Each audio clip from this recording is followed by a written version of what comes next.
आई ग, चुकून चाकू लागला आणि थोडं बोट कापलं गेलं तर किती आग होते ना. सहनच होत नाही.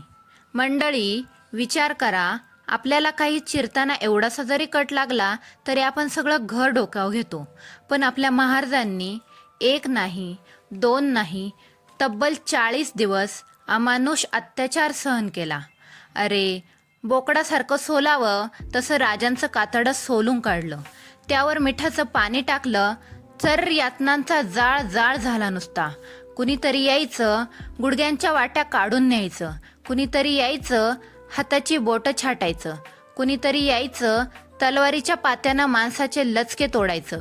आणि एवढं सगळं होऊनही माझा राजा सोसत राहिला. का? कशासाठी? आपण शिवछत्रपतींचे पुत्र आहोत ना, या अस्मितेसाठी, स्वराज्यासाठी, राज्यधर्मासाठी सहन करीत राहिला माझा राजा.